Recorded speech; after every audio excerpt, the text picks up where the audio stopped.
안녕하세요. 대한여한의사의 유튜브입니다. 저는 한의사 김린의 조가원입니다. 오늘은 많은 분들 힘들게 하는 퇴행성 관절염에 대해서 알아보는 시간을 가질 거예요. 퇴행성 관절염이 얼마나 많은 분들 힘들게 하냐면요. 65세 이상 성인의 38%가 퇴행성 관절염이 있으시다고 하시고요. 특히 여성의 경우에는 그게 더 높아서 50% 이상이 퇴행성 관절염이 있으시다라고 합니다. 네, 50%면 정말 흔한 질환인데요. 어르신들의 경우는 움직이기가 힘들고 넘어졌을 때 다치기도 쉬워지고 하면서 일상생활에 좀 불편감을 겪게 되는 경우가 있으세요. 이렇게 되면은 심리적으로도 영향을 받게 될 수가 있습니다. 정말 많은 분들을 불편하게 하는 퇴행성 관절염, 오늘 자세하게 한번 알아보도록 하겠습니다. 무릎이 아프신 이유가 퇴행성 관절염만 있는 건 아니잖아요. 그러니까 어떤 식으로 아플 때 퇴행성 관절염이라고 할까? 보면은 처음에는요, 많이 움직였을 때만 아플만 해서 아프다. 그렇게 느껴지세요. 점점 조금만 움직여도 아프다라고 느껴지시고요. 조금 더 진행이 되면은 쉬는데도 아프다라는 식으로 아픈 빈도가 점점 증가를 하게 됩니다. 그리고 이게 어떤 경우에 아픈지 사람에 따라 다르지만요. 보통 시간대에 민감하신 분들은 밤중에 유독 아프다라는 분들도 있으시고요. 추우면은 시리면서 아프다. 아니면 비가 올 것 같이 아프다. 그러니까 습도에 민감하신 분들도 많습니다. 또 나타나는 증상이 통증 외에 이렇게 관절이 부드럽지 않다, 관절 분리 또는 운동 제한인데요. 이 증상은 아침에 눈 떴을 때가 제일 힘들어요. 그러다가 이제 일상생활을 하시면서 조금 녹듯이 부드러워져서 30분 정도가 지나면은 조금 이게 움직이기 수월해지세요. 또 중요한 증상이 이게 무릎이 부어오르는데요. 무릎의 뼈 자체에 변형이 생겨서 울퉁불퉁한 모양으로 딱딱해지기도 하고요. 또는 이렇게 물이 찬다, 이렇게 습성 부종이 생기시는 경우도 있습니다. 또 많이 긴장을 하시는 증상이 관절에서 소리가 나요 라고 하시는데요. 관절에서 뚜둑뚜둑 소리가 나시기도 하고 머리카락 비비는 것 같이 스스슥 하는 이렇게 연발음이 나기도 하는데요. 이런 소리만 있을 때는 큰 문제가 아니지만 이런 소리랑 통증이 같이 있으실 때는 이게 관절염이 문제가 있구나 라고 보시면 되겠습니다. 네, 그렇다면 무릎에 어디가 어떻게 문제라서 이런 증상이 나타나는 걸까요? 무릎 관절의 구조를 한번 보도록 하겠습니다. 무릎 관절은 허벅지뼈 대퇴골과 정강이뼈 경골이 만나서 구부리고 펴는 방향으로 움직일 수 있는 곳이에요. 활발하게 움직이면서도 안정적으로 충격은 흡수를 해줘야 하거든요. 이 사이에는 매끄러운 활액이 있어서 움직이기 쉽게 도와주고요. 또 여기에 이제 주위 인대나 근육들이 두 뼈를 이어주어서 강하면서도 안정적으로 움직일 수가 있게 해줍니다. 그런데 체중이 늘어나면 여기 이제 이 부분이 빨리 닳게 됩니다. 또 많이 쓰면 쓸수록 빨리 닳겠죠. 당연히 이제 나이가 들수록 써온 시간이 길어지기 때문에 관절염이 심해질 수가 있고요. 쪼그려 앉기라거나 양반다리 혹은 오래 서 있기나 많이 걷기 등이 일상생활에서 일어날 수 있는 무릎의 과로입니다. 네. 저도 그래서 가족들 쪼그려 앉지 못하게 하거든요. 이렇게 쪼그려 앉아 계시면 다 주저앉혀버리고 이렇게 많이 서서 닳는 것이 주된 문제고요. 또는 이렇게 부상을 당하셨다든지 아니면은 통풍이라든지 염증성 관절염 때문에 원래 무릎이 안 좋으셔도 퇴행성 관절염이 빨리 나타나실 수가 있습니다. 또 이렇게 근육이 약하면은요, 이렇게 제대로 안정적으로 잡아주지 못하니까 무릎이 당연히 더 빨리 닳게 되고요. 근육이 지지대 역할을 못하니까 통증을 더 심하게 느끼면서 회복도 느려지게 됩니다. 그리고 또 문제가 되는 게 골관절염이랑, 그러니까 퇴행성 관절염이랑 골다공증이 함께 있으신 경우에는 치료도 원활하지 않기 때문에 더 주의하셔야 합니다. 네, 그렇다면 한의학에서는 무릎 관절의 원인을 어떻게 보았을까요?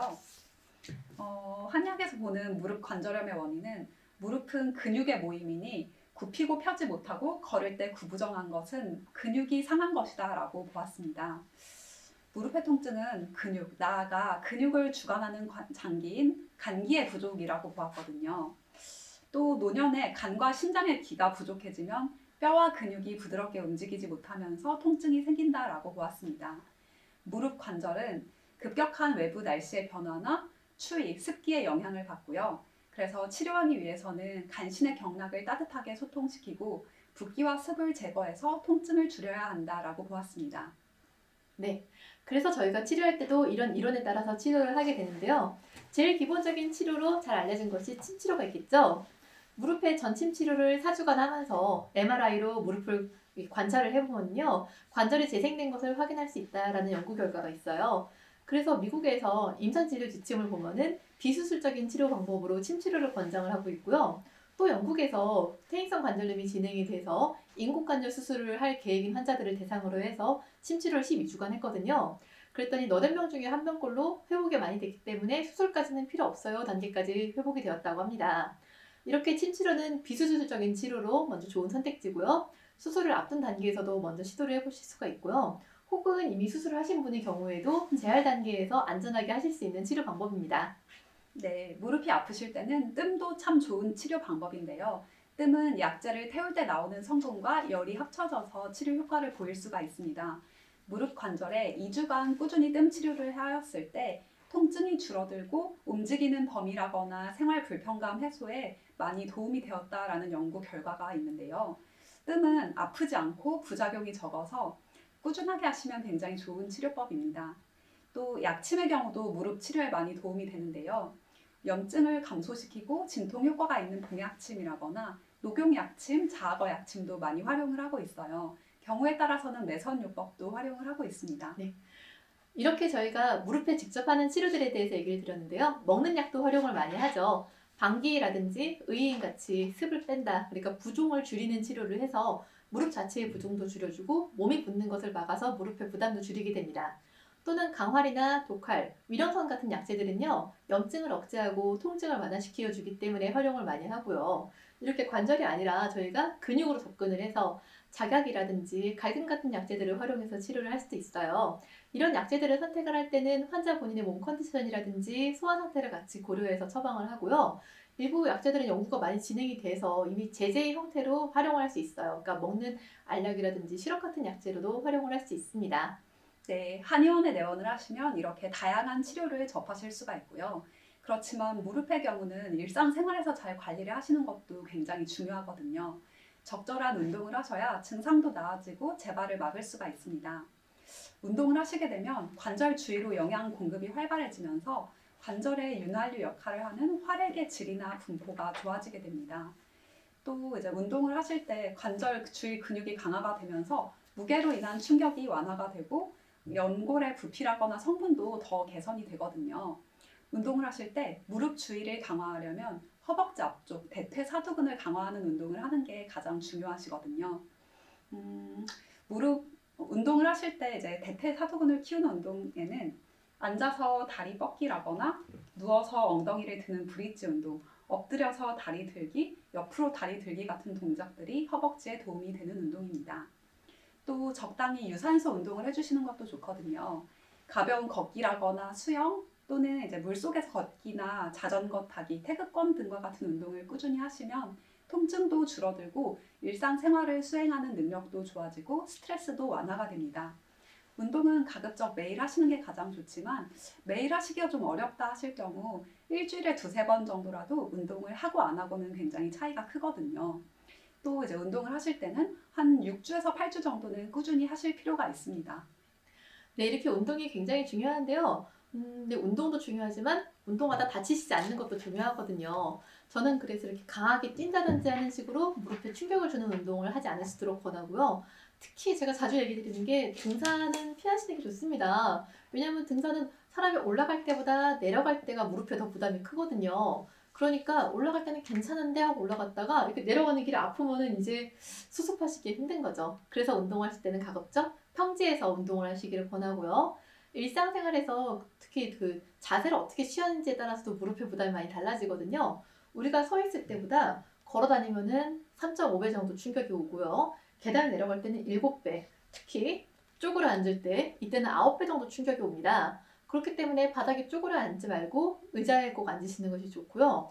앉아서 이렇게 김장 같은 거 담그시는 식으로 오랫동안 있는 걸 꼭 피해 주시고 걸레를 쓰실 때도 이렇게 앉아서 쓰시는 것보다는 자루가 긴 걸레를 활용해서 가급적이면은 무릎을 이렇게 사용하지 않도록 해주시는 것이 좋습니다. 일상생활에서 많이 활용하는 것들 중에 이렇게 보호대라든지 테이핑도 잘 활용하시면 좋아요. 움직이는 방향을 바르게 해서 안정화를 시켜주고 또 통증도 완화를 해줄 수 있거든요. 그런데 이렇게 보호대랑 테이핑은 용도에 따라서 잘 사용을 해주시는 게 좋아요. 보호대를 쓰시면 안정은 잘 되고 이렇게 튼튼하게 잘 잡아주고 붓지 않도록 해주는 건 좋은데 너무 오래 쓰시면은 이게 근육이 오히려 피가 안 통하니까 약해지실 수 있거든요.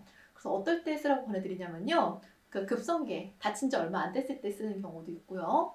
아니면은 짧은 시간 동안 일을 많이 몰아서 해야 될 때, 그러니까 예를 들어 식당에서 일하시는 분들은 피크타임, 일이 많이 몰릴 때가 있으시고요. 아니면 평소에 저강도로 주부님들처럼 조금만 일을 계속 하시는 경우 같은 경우에는 운동을 하는 식으로 평소보다 좀 부담이 클 때 짧게 활용을 하시고 평소에는 테이핑 같은 걸 활용하시도록 권해드리고 있습니다. 네, 무릎 관절에는 체중 관리 또한 굉장히 도움이 많이 되는데요. 하지만 퇴행성 관절염이 있으신 분들은 대체로 연령대가 있으셔서 감량 목표를 너무 높게 잡으시면 목표를 달성하기도 힘들고 괜히 스트레스만 더 받게 되는 경우도 많이 있거든요. 식단 관리를 하실 때에는 과일이나 주스, 빵과 같은 단이 높은 식품들, 간식을 좀 피하실 필요가 있고 식사를 하루 3끼 드시는 분들 같은 경우 밥을 평소 먹는 양의 한 3분의 1 정도를 줄인다 이렇게 보시면 되거든요. 보통 하루에 한 300kcal 정도 줄인다 이렇게 보시면 되고 대신 이거를 살 뺄 때만 하시는 게 아니라 평소 식습관으로 만들어 주셔야 됩니다. 체중 감량 목표 같은 경우 한 달에 한 500g에서 1kg 정도 감량을 목표로 천천히 체중을 줄여 나가시면 충분하게 도움을 받으실 수 있습니다. 꾸준하게 또 신경을 쓰셔야 되는 게 우리가 건강기능식품도 활용을 많이 하잖아요. 무릎에 좋다는 거 정말 많이 나와요. 그런데 이게 몇 가지 신경을 쓰셔야지 제대로 쓰실 수 있거든요. 제가 생각해도 비타민 D라든지 콜라겐 아니면 칼슘이나 강황 같은 제품들은 좋다라고 보지만 이게 모든 사람들한테 똑같이 효과가 있다는 게 아닌 점을 하나 이해를 하셔야 되겠고요. 또 두 번째, 이거 꾸준하게 쓰셔야지 효과가 있습니다.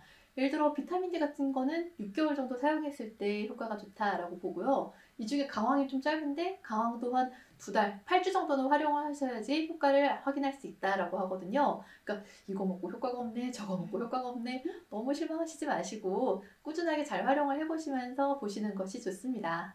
특히 참 이렇게 먹는 것도 중요한데 빠져나가지 않도록 막아주는 것도 중요하잖아요. 우리가 칼슘을 커피를 많이 드신다든지 짠 음식을 많이 드시면은 칼슘이 빠져나가는 거는 많이들 알고 계실 거예요. 드시는 것도 좋지만 나가지 않도록 좀 많이 도와주세요. 네, 지금까지 퇴행성 관절염에 대해 알아보는 시간을 가졌는데요. 퇴행성 관절염 같은 경우 치료를 잘 받으시는 것도 중요하지만 일상생활에서의 관리 꼭 신경 쓰셔야 됩니다. 네, 치료는 저희가 신경을 쓰고 일상생활에서는 신경을 많이 써주시면 좋겠습니다. 이상 유한의 사회 유튜브였습니다. 조금 도움이 되셨다면 구독과 좋아요 잘 부탁드립니다. 부탁드립니다.